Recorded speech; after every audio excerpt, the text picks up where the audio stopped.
So this is an example Excel spreadsheet to show you how to complete yours for the StockTrack project.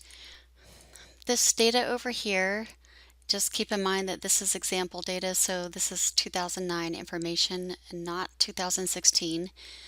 So don't copy and paste these numbers. Basically, you'll enter in all of your information, collect your portfolio values, Dow Jones, S&P 500, and NASDAQ. Then you'll go over and calculate your weekly returns. So it's ending value minus beginning value, and this is for the, and divided by beginning value. This is for the S&P 500. So I want to go to that column, ending minus beginning, and divided by the beginning. And then I want to drag that formula down. I had some formulas over here just to make things work out, so don't worry that those numbers changed. And then here, I'll start over. Ending value minus beginning value divided by the beginning value. And then I can just drag this formula too. So now I've got my weekly returns, and this should allow me to calculate beta. So right here I put use the slope function. So remember, when we're trying to figure out the beta, we're doing a regression, and so the S&P 500 is the X values, the portfolio returns are the Y values. So for beta, I'll type equals slope and open parentheses, and then you can see that it asks for the known Y's. So the Y's are the portfolio returns, and then I'll hit comma, and I need the known X's, and I'll highlight this. So I get my beta. For standard deviation, you see that I need to use the STDEV function. So STDEV, and I want the standard deviation of the portfolio, so I'm going to click on this one. Then I'll go to the standard deviation of the S&P 500, and so I'll do STDEV and get that. So you can see my standard deviation was slightly less than the S&P 500. The holding period returns of the portfolio, that's just going to be the final ending value of the portfolio. So this 548,000 minus the beginning value of 500,000, and then divided by the beginning. So that would be what you earned over the entire time period. You can see that I made myself look good here. So I made 9.69%. And then for the S&P 500, we'll do the same thing. So S&P 500 and the beginning value and divided by beginning. Now I got those holding period returns. The 3-month T-bill rate, you can find this on Yahoo Finance or Bloomberg.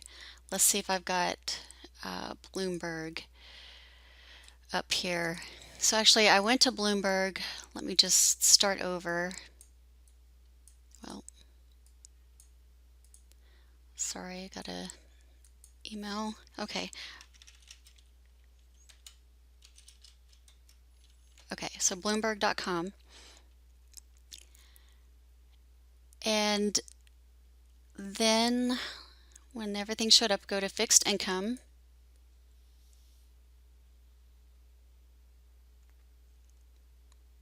And you can see that I want to go to US over here, so I'll click on US. And I've got the 3-month government, or which was like the Treasury bill, and I can see that as of this day when I'm looking at it, it's 0.31%. So it's a good idea, because this is current, just use 0.31% here. So when I go back to Excel, I'm going to put 0.0031 to make sure it gets to 0.31% since it's already formatted. See, if I put 31, it would say 31%, so 0.0031. Now the Sharpe ratio, you can see I put a formula here. It's the holding period return of the portfolio minus the risk-free rate, which we've done before, divided by the standard deviation of the portfolio. So the holding period return of the portfolio was this, minus the risk-free rate, 0.31, and divide it by the standard deviation of the portfolio, which is over here. So I get my Sharpe ratio, and I might have added, like, to get the Sharpe ratio of, let me add one thing, the Sharpe ratio of the S&P 500. So here, let's see, format that. This one would equal pretty much the similar thing, the return for the S&P 500, so the holding period return minus the risk-free rate, and then divided by the standard deviation of the S&P 500. So the Sharpe ratio, the higher the better. So you can see I did 2.89 versus 2.44, so I did better than the S&P 500. And then the Treynor ratio is 1. Well, let me go back to the Sharpe ratio.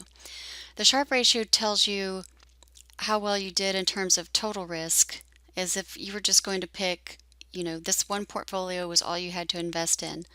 The Treynor ratio over here considers that you're already diversified, because you can see in the denominator we're going to do the same thing in the numerator, but in the denominator we divide by the beta of the portfolio. So this one is going to equal, again, for the holding period return of the portfolio minus the risk-free rate and divided by the beta that we calculated before. And in case we had to calculate a Treynor, let me just copy this. Let's say that was for the portfolio.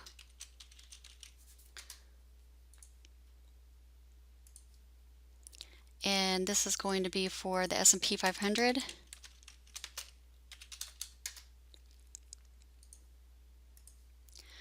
So this one, I need to delete that because that's not correct, is just going to be basically the return of the S&P 500 minus the risk-free rate, and then divided by 1, because the beta of the S&P 500, which is the market, should be 1.